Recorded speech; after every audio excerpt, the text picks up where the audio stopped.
2023, the rules of how to build a fan base really changed more than any other year I've seen before. So going into 2024, there's so many things that musicians miss. I see messing them up every single day that crush their dreams even when their music is great. And unlike some of these YouTubers, I do this work every day and I observe it and chronicle what I learn. Since I work with tons of musicians on their ascent to building a huge fan base, whether they're DIY, indie, or major label, no matter what the genre. But since I don't really want to bore my viewers, if you're sitting here watching this thinking I'm just another one of those YouTube con artists selling a course who's just spouting off with no experience, I encourage you to go to my channel page and watch the video on my biography that's featured there. But really what I think is most important is for well over a decade, my head's been in the game when it comes to music marketing. I live and breathe marketing. And not just music, but comedy, podcasts, streaming video, YouTube, hell, even the cursed subject of politics. I talk to managers, PR people, booking agents, and campaign strategists all day, even the people who run presidential campaigns, as well as A&R of some of the biggest artists in the world in tons of different genres. I'm on the phone every day with people who are building up new artists, influencers, and other people in the public eye, figuring out what actually works, not the printed on out-of-date blogs or spread here by clout goblin clowns using ChatGPT to write a script. I've been taking all that information from my own work and who I talk to and putting it into this YouTube channel for the past 4 years. So let's get some things out of the way though to make this video way more enjoyable. What I'm going to do here is lay out top-line strategy to build a fan base off of. If you think something I'm saying is interesting and you wish you knew more about it, well, there's already videos I've made to go way deeper on every subject in this video. So just head down in the description and find the link, or click on the playlist I made and become a real expert. And the same goes for if you're not finding a section interesting. There's chapters to this video, so feel free to skip ahead. So let's talk about the first pillar of marketing in 2024 for a musician. This is appealing to algorithms. Now, I know a lot of you are going to get real turned off by hearing that, but listen for a second. Appealing to algorithms happens to have a happy ending, unlike most of the marriages aspiring musicians jump into. Right now, the majority of music discovery and how people build a fan base is because they use smart strategy that appeals to the algorithm. But there's a smarter way to see this. If you deliver music in the way the algorithm likes, which means you don't have to and nor should you compromise your music and what's within that music, well, those algorithms will help you build your fan base. Because the great thing about music today is songs that are authentic and actually appeal to listeners are more rewarded than ever, and that's never been more true going into 2024. And I know a lot of you don't believe me about that, but it's real, and I've talked about it a lot here. But the delivery method and the way you release your music has a definitive way that it will spread as far as possible if you follow the rules of that algorithm. I should say, the reason algorithms work is they're modeled off of human attention spans, which is why people built those algorithms, was to appeal to the way humans consume things. But right now, what the majority of artists who get a fan base are doing to effectively build that fan base is they release a single every 6 to 8 weeks, while occasionally peppering that with an alternative version, a cover, or a remix. Or hell, even one of those sped up or slowed down versions that are popular on TikTok these days. Or they add a feature to an existing song here or there. They do this for a 12 to 18 month campaign while doing something eventful every 2 weeks and something smaller every single week. This only takes 6 songs per year to fill up an entire calendar year, and if you release a video of just the album cover and a stream of your song on the first week, then 2 weeks later a lyric video or visualizer, then 2 weeks after that a music video, and then an alternative version, well, you'll fill up those 8 weeks really easily. And then you just start the cycle again with another song at either week 7 or week 9. But a lot of people want to release a song every single week now. And when you do that, it makes people feel like the music is not important to you. And instead, you're just desperate and just guessing at what will work so you could become another clout-hungry famous person. And no one is interested in someone guessing or messing around. They want to see a real artist creating something powerful. And unlike what so many of you think, songs are not a lottery ticket. They need to be emotionally powerful, and it's not worth releasing if it's not. And people don't want to see everything you can do, but instead the best of what you do. Whereas releasing a song every 2 months and pairing it with eventful marketing pushes keeps everyone's attention spans engaged. Too many of you that I talk to on consulting calls tell me how you have 28 songs in the can, but you don't get what makes so many of your favorite artists your favorites is that they know how to release their best material. For example, here's Dua Lipa talking about making 94 songs for her new 12-song record because she gets the game is much more about quality than quantity. Okay. Now, with these songs you leave behind doesn't mean you throw them away. It doesn't mean they never get released. But these artists play with those ideas and don't release them until they've developed them enough to become become their best material. So you need to hint to your audience and the people who are going to discover you what you're doing is exceptional by putting in the effort to make content around the songs you drop and continually remind people that the music you're putting out actually matters to you before it'll matter to them. Since people care about eventful things, which is what makes them think they should pay attention to you, I want to remind you, you're also competing with a lot of people for attention. This is why when Lil Nas X rose from being a completely unknown artist to having the longest running #1 song of all time, he continually reminded people of his song and that it was something exceptional by over and over again showing them memes and reminding them to build a relationship with the song, basically cementing the foundation of what's working on TikTok today, but more about that later. Now, a lot of people get really bummed when they hear me talking about releasing singles constantly, as they love albums and EPs, and you know what? So do I.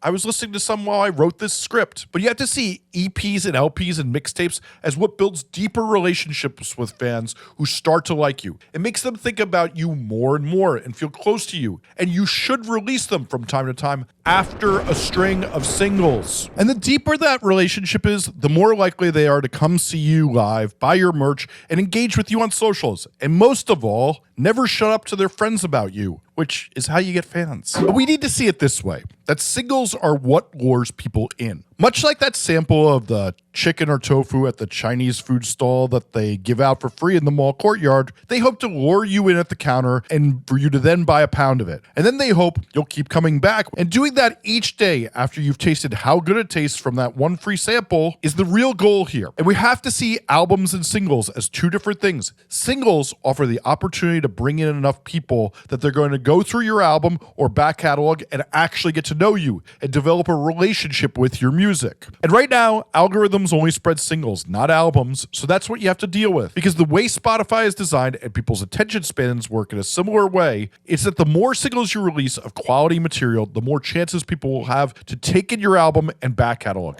So let's go over this. The top way people discover music are now TikTok, Spotify, and YouTube. But before we get to TikTok, we're much more concerned about where people are going to repeatedly listen to your music and make a relationship with you, which is YouTube and Spotify. Because when it comes to streaming audio platforms and listening to music without video, if you open the majority of artists' analytics of where their listens come from, and I'm paid to look at this more than just about anyone on earth, if we bar YouTube, it's usually 80 to 85% Spotify where these streams come from. And then the other 15 to 20% is distributed between Apple and all the other DSPs. So like it or not, Spotify is where you really need to focus your energy. And luckily for you, they give artists tons of tools to promote themselves, whereas all the other DSPs give you virtually none. And because Spotify only lets you submit one song at a time to its editorial playlist submission tool, and they recommend you submit 4 weeks in advance, this means releasing singles more than once a month is a wasted opportunity. And while I hear a lot of people clowning Spotify editorial playlists as being over, if you read as much data as I do, I see over and over again this is a common ingredient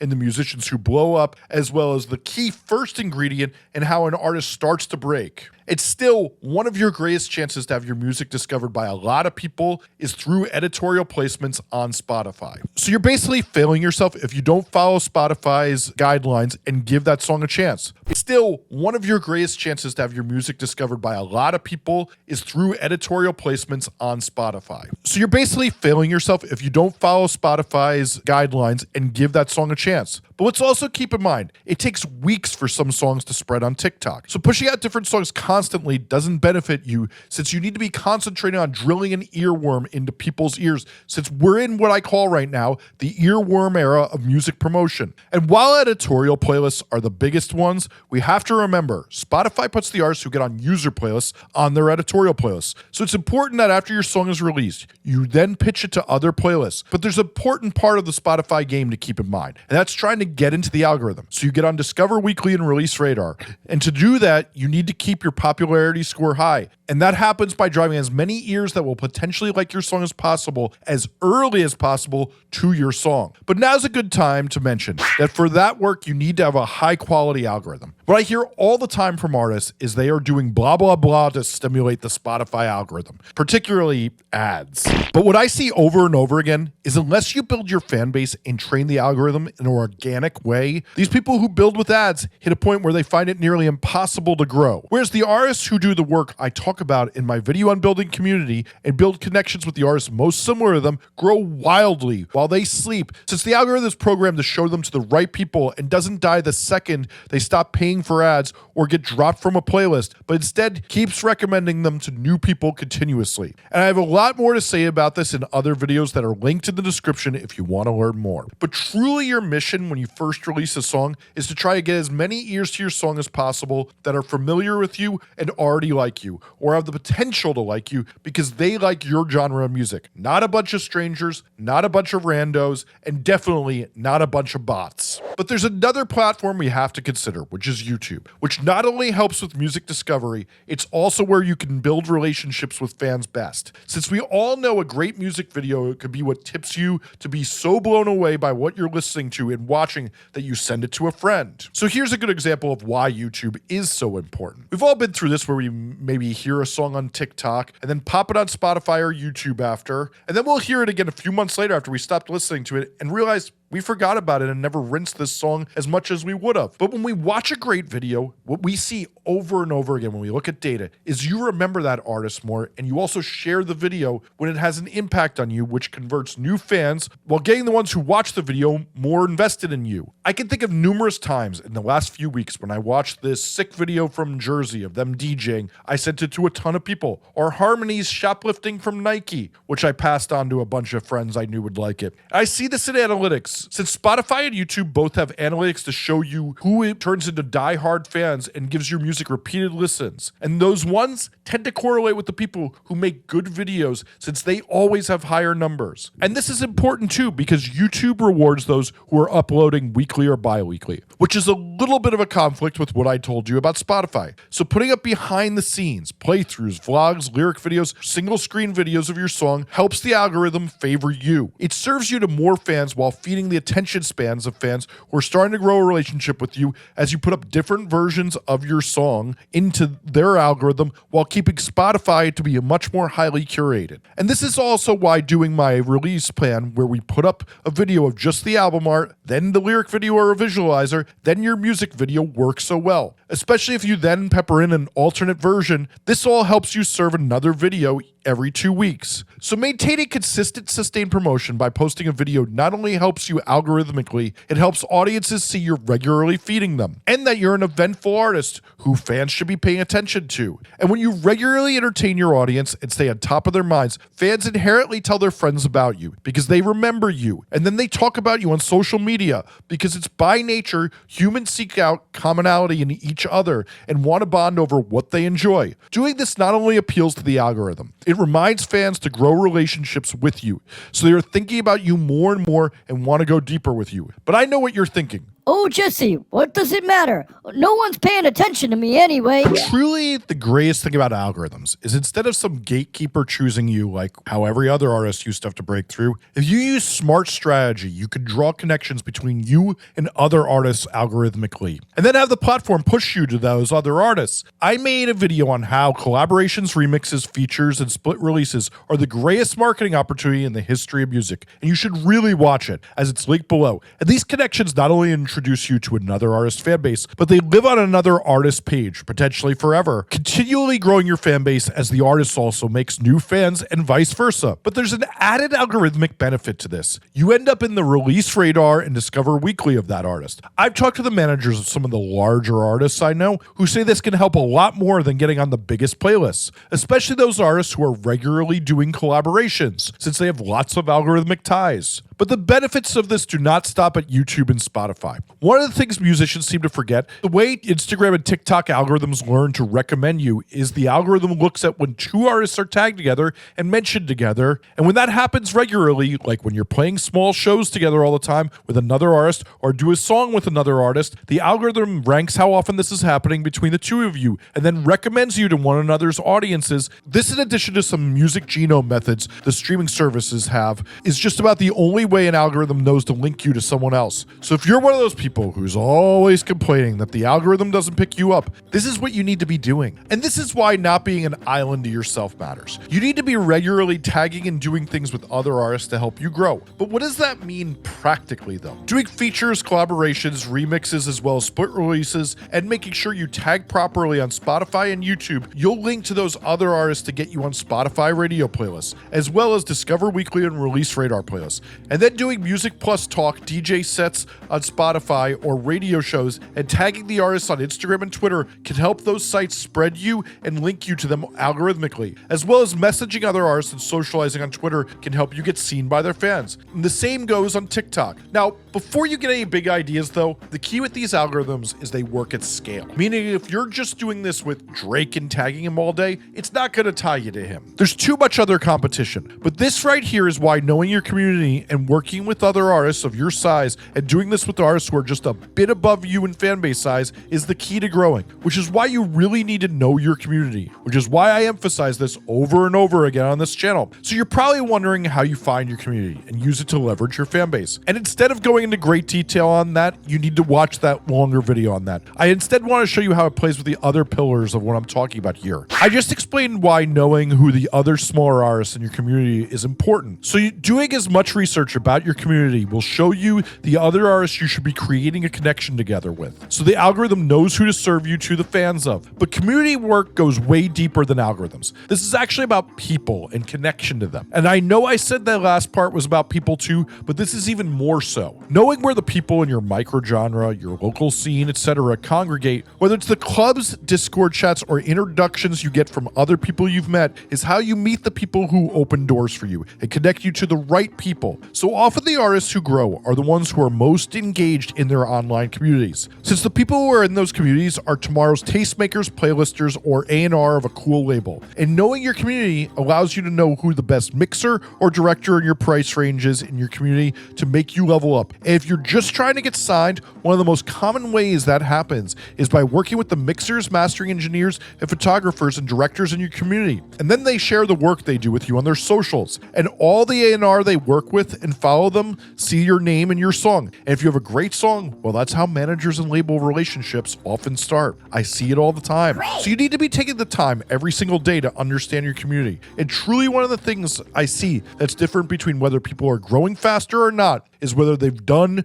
the work at this, as it makes you a better artist and a better student of the game. And most of all, those who reach out in their community get propped up by it. So many people wonder what the first step of getting fans is. And I'll tell you this, it is often that you make friends with somebody on a message board, let's say, and they post about you to their fans. And then you post about them when they put up a new song. And then you have a web of people like that who are connecting you on the algorithm again. And that's the first steps to get a leg up and build a fan base. And truly the difference I see when I do consults with artists who do this work for 10 to 15 hours compared to the ones who don't and don't listen to me, well, the artists who don't do it are always the ones who are flailing and confused, and the ones who do it are the ones who see a path forward. So head to the description and watch my video on finding community. And truly, one of the main things that changed in the last year is TikTok's algorithm being what leads other platforms in innovation, and they all imitate it. And if you don't teach the algorithm who you are similar to in the best way possible, you get worse recommendations and you are less likely to grow than someone who does this right. So taking the time to learn this is crucial. But now, of course, we should talk about what I think is the most exciting part of what I saw change in 2023 and continues into 2024. I know this will make some people mad, but I will tell you this. When you get together with people who actually work breaking new artists, we all see the same thing. Never before in the music business do you see artists with $0 budgets start to get their music heard by millions of people for $0 after the song is recorded, as long as they have some lighting, a decent camera on their phone,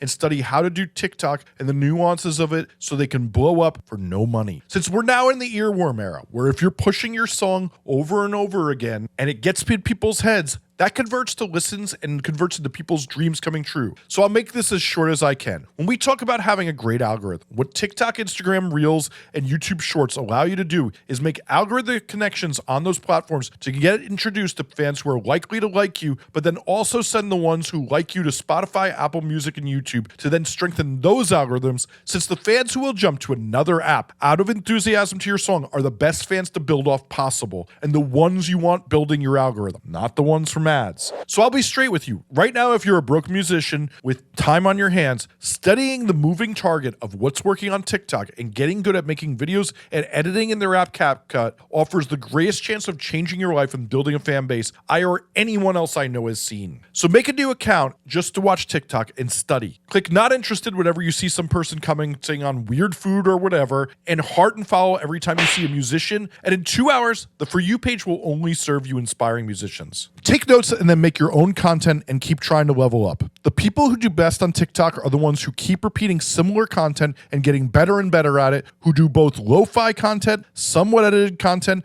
and hi-fi content like produced music videos. Also remember, the algorithm loves to see you interacting with video replies, stitches, and duets to the artist you're most similar to. And if you do that, you'll show it who the algorithm should show you to. But luckily for you, I have an entire playlist on everything you need to know to blow up on TikTok in 2024. And yeah, right now we're at the point with TikTok where we were with Instagram in like 2013, where everyone was like, it's just influencers posting photos of food. I got news for you, fella. All the adults are now coming on, and it's the fastest growing demographic of TikTok is moms 25 to 35. So please stop sounding like a grandparent when you say it's for teenagers, because if I hear that one more time, I may turn into Patrick Bateman, but I'm a mature man who handles my rage into petting dogs. But let's talk about what works on these platforms. And I want to say this, the majority of musicians I talk to on a daily basis have made social media far too complicated because they don't realize what they're actually seeing. What appeals to you, or any audience for that matter, is not someone trying to be something they're not. We all have authenticity radars that give us cringe the second we see something inauthentic. And yet most musicians talk to me as if they should be doing some performance that's not authentic to them and that they're not comfortable doing. It's literally the thing I hear the most when I talk to musicians. And I gotta be honest, that's not what I see blowing up and making fans for artists. Devote time each day to thinking about your most interesting thoughts or the most interesting things you're personally doing, or the traits of your personality that are most charismatic,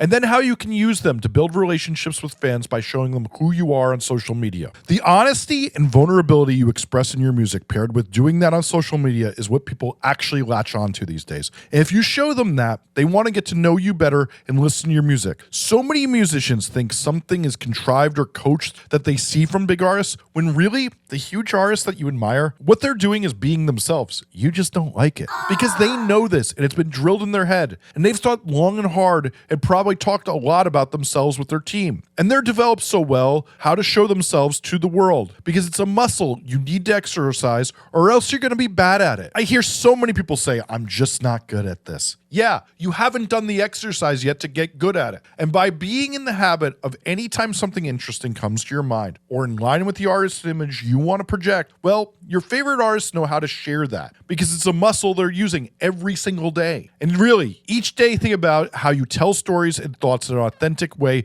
that works for you. If you don't get what I mean by stories, I have a whole playlist and tons of videos on that. And I also want to say this, you need to also remind people regularly about your music and making stories that involve your music. Just saying your song is out now is the weakest sell of a song possible. Tell the story of how the song makes you feel or makes other feel, or how you felt when you made it. If you do that, you'll see your song streams increase. And if you're regularly telling people this with an understanding of community, you'll build relationships with fans and grow their relationship with your music. But I know what you really want is a cheat sheet on which social media apps you should be using. So let me leave you with this. Instagram is where some people get a lot of discovery now that they've tweaked their algorithm over the summer to be more like TikTok. But for some people, it doesn't work, and some people, it's way better than TikTok. But for most fans, that's where they go to keep up with their favorite artists or investigate the artist's vibe when they first hear of them, which makes this app important. Twitter, or whatever we're calling it these days, along with Threads, is probably the best place to socialize and keep up with people a little, since some people do that, but really, that's where you should build community and start conversations. And TikTok is where so much of artist and music discovery happens today. It's nearly immeasurable. Remember that for so many artists, TikTok doesn't work as well, and if your videos do better on YouTube Shorts or Instagram, favor those. And if your audience is under 35, every moment you spend on Facebook can be better spent doing anything else. Okay, so the last pillar of how you grow in 2024 is to understand the cheat codes in your genre. So I can't get super specific with this in this video since each genre or microgenre has their own cheat code. And what I mean by this is there's often a trick happening at each moment, a practice or an aspect of music promotion you can focus on that will get you more fans if you understand it and allocate more time to it. Think of it this way, right now, hiring a radio campaign, if you're a DIY pop artist, well, you'll find somebody who will take that money, but you may as well set it on fire. Since there's no chance you'll ever get played unless you have a ton of streams and have created momentum around your music. But a moody indie rock artist doing this for college rock radio or Sirius XM could really be a small amount of money for the gains that really make it a cheat code. And if you want to learn more about cheat codes for different genres, I talk about them all the time in my membership streams where I give you 5 hours of content for $5 a month and dissect all sorts of different artists in different genres. But one of the reasons we watch your community so closely is that you start to understand what the cheat codes are as you study it. Understand and research the cheat code technique of your genre and then exploit it as much as possible once you see it. Let's also remember, it's very rare an artist's massive growth comes from concentrating on one place. It's often an accumulation of a few smart strategies. So here's the thing, while you just learned all this, if you really want to grow your fan base, you have to understand how to find community. And I just made an amazing new video on that, which is on the screen now. So make sure you watch that next if you really want to level up. Thanks for watching.